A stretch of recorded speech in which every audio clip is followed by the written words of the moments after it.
Hello, World of Tank Blitzers. It's Littlefinger doing a full tank review on the Excelsior. In this guide, I'm going to show you how to play this Tier 5 heavy British premium tank, which is currently for sale in the store. Hitting the shopping cart button under offers, we'll scroll on down. We got a lot of tanks for sale right now. The Vigilant Excelsior, 1,500 gold. No equipment slots, no camo. Just the tank by itself. And we'll get into this tank and the strengths and weaknesses of it here in a second. But also for offer, for 3,000 gold, you can get the Royal Guard, which includes the Matilda BP. Also, the 9 equipment slots are already unlocked, and you get those camos unlocked as well. Royal Patrol adds the Angry Connor for an additional 1,500. Angry Connor shtick is that it drives faster backwards than forwards. It is a difficult tank to play. If you're leaning to any one of these packages, I might say the 3,000 gold. I'm not a huge fan of the Matilda BP, but our review here of the Excelsior in of itself, it's a very strong tank at Tier 5. You can see it here in the garage. We've got nice spaced armor around the tracks. It's got a lot of frontal armor. A decent gun with 13 degrees of gun depression. It's a little on the slow side, just above 30 kilometers per hour, but it is a heavy frontline tank. With that said, this is how I've got it set up. Calibrated shells. You're going to run into trouble with those T1s, BDRs, Tier 6, heavy tanks. So you're going to need that extra pen. Defense system, improved optics, enhanced gun lane drive, enhanced armor, engine accelerator, and vertical stabilizers. Just real quick, wanted to run through Armor Inspector. We've got the Excelsior pulled up, getting shot by an Excelsior, and look at all of this red. It's not until we start getting onto the sides that we're going to be able to pen another Excelsior, and that is with calibrated shells. If we move on up, I'll switch over to, say, a KV1. You're going to notice there that those front plates are penetrable. This is where you're going to have to really start focusing on maybe some little side scraping, a little angling to make sure that you are not penned by one of those tanks. You've got 114 mil of armor, and that's just flat straight up. There on the angle section, it's about 125, 130 effective. Now, let's take a look here at KV2 with the 152 millimeter gun. Yeah, it's 50% here on the front, even on the sides. No problem penning there. Let's take a look at what happens with HE. Don't have to worry about the HE so much. But again, you still will take a big shot with AP from a KV2. So here is the first game on Fort Despair, and I'm showing you this just because I really feel like this tank should be a frontline tank. You soak up those shots, bounce as much as you can, and hopefully, keep your team alive, and hopefully your team can then help you. This game does not quite go as planned, but I felt like it was a good example of, the play style for this tank.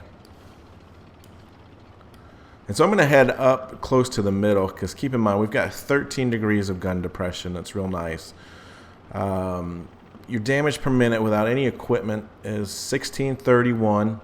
Pen is only 91 without equipment, which is why we're running those calibrated shells.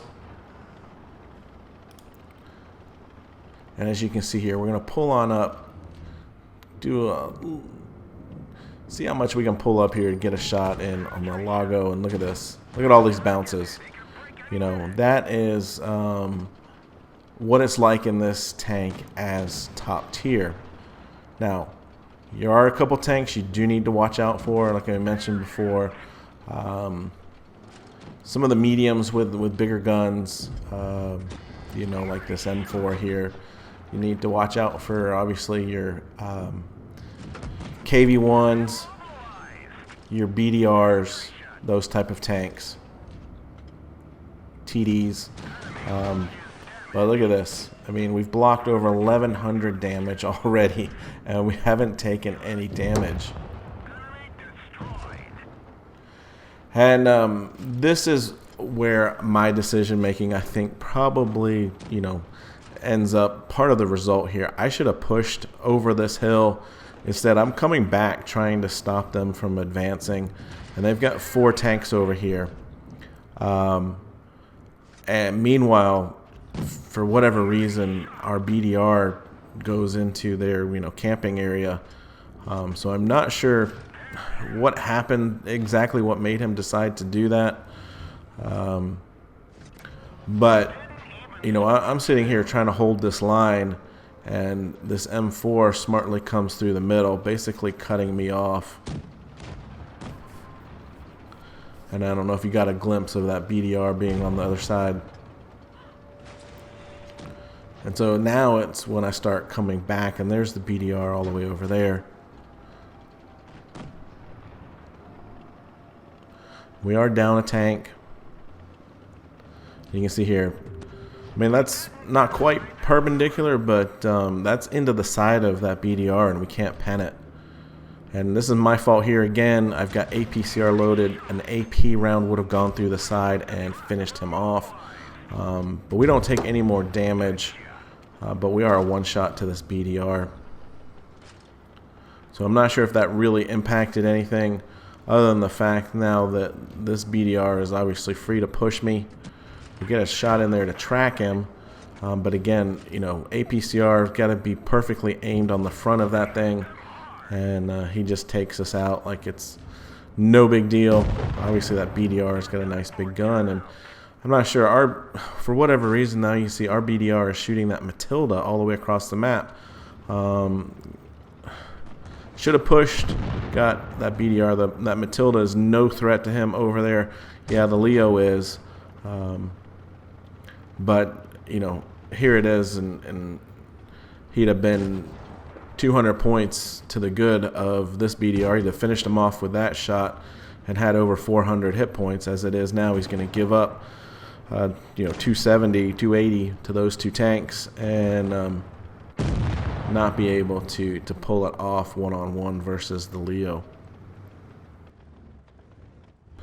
So you saw there, getting on the front line, absorbing all of those shots as much as I could, using our gun depression. Unfortunately, you know, the slowness of the tank is a hindrance, and it's just a matter of time here before the Leo gets around, gets to his side, and finishes off that BDR. But again, you know, team dependent. We did 1575 in damage, 43,000 in credits there, even on the loss. So that 153% credit coefficient comes in handy. And so here on Black Goldville, you can see they don't have a lot of big guns. Got one heavy, and someone on our team actually calls heavy, and so that's why I go up there.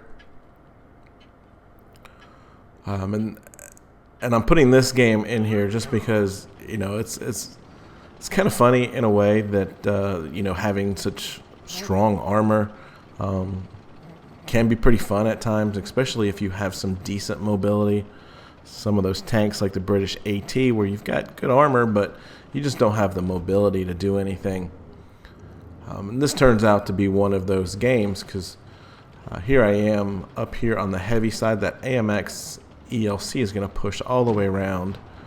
I'm going to decide to stay right here and shoot across the map, although it's not very easy for me to get good shots in and get into a position where I can put steady shots like that in all the way across the map. And so, as you can imagine, what's going to happen here is our team's going to slowly get dwindled down because they're sitting out in the open, and it's going to leave me in a 1-on-5 situation.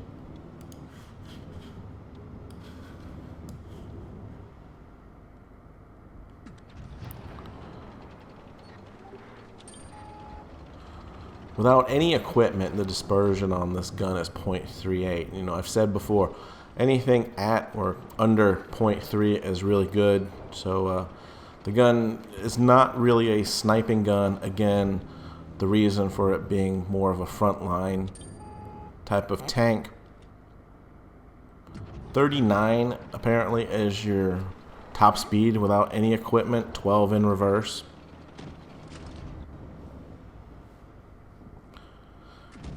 And like we said in the armor inspector section, you've got 114 mil of armor in the front.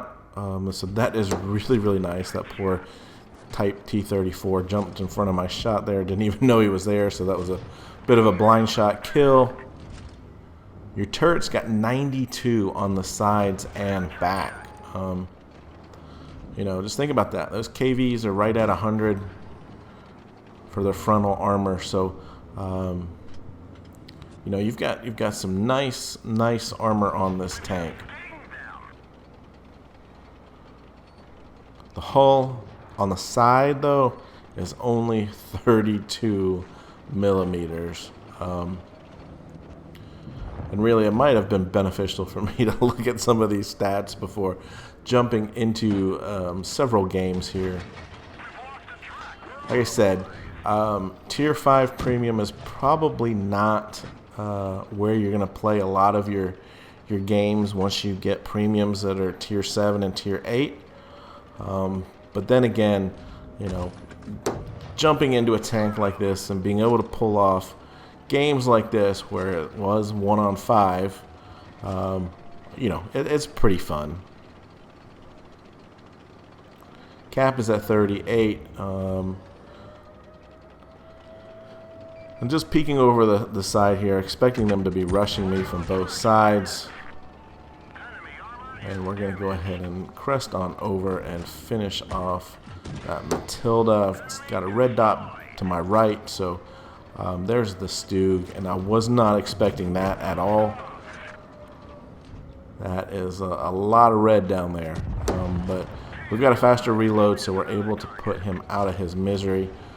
That Leo was far on the right, on my left, so decided to come down here and finish off this STRV. And look at that! What horrible aim! Leo smashes into us, and look at this terrible traverse speed on the turret. So to me right there, that is the biggest weakness of this tank, is you've got to make sure you know where to aim ahead of time. Don't rely on that turret traverse speed. And so because we're top tier with all this armor, we're able to come back on a 5-on-1 situation. Don't see that very often.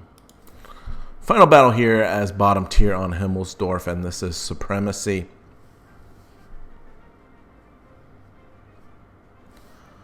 So my summary of this tank is that it's not a tank that you can necessarily carry in just due to the fact of its limited mobility. But when you are top tier and there's not many heavies or TDs, you know, you certainly can carry at that point in time. But it's more of a frontline tank because of all of that armor in the front.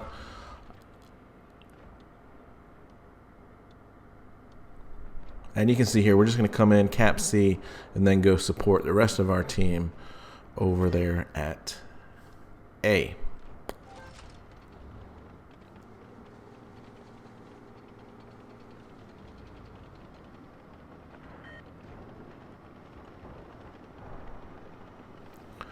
Pushing on around here, you can see we've got all of our team working together.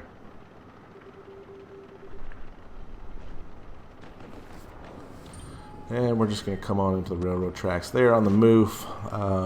Very little accuracy there. And I just wanted to play this as aggressive as possible in this game, just to see, you know, how that play style performed with this tank.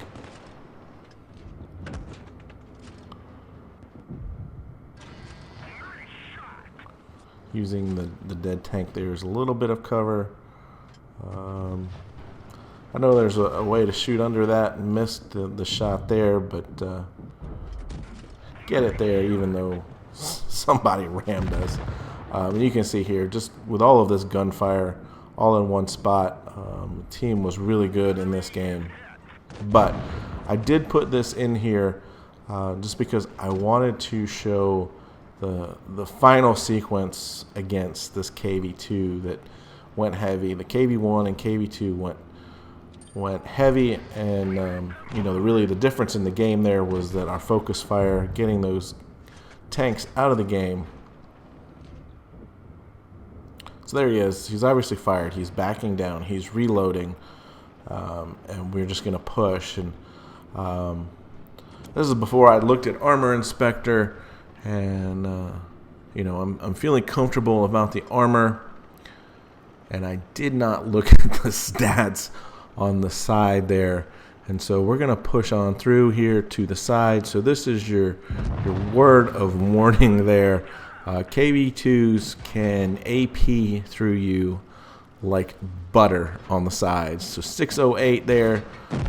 Obviously he's not going to last much longer, and it really didn't matter that I did that because obviously the game was well in hand, but only 838 in damage, and look at that, 53,000 credits. So it's a decent credit making tank. Again, it's got a lot going for it with that armor, that gun depression. Pen is reasonable, not great. You're going to struggle against some of those heavy tanks. But overall, I do think the mobility is a limiting factor on this tank. If this is your play style of heavy frontline tank play, it's a really nice tank, especially for 1,500 gold. So keep that in mind when you make your decision to purchase or not. And as always, guys, have fun out there. Stay safe. Get educated, not fingered.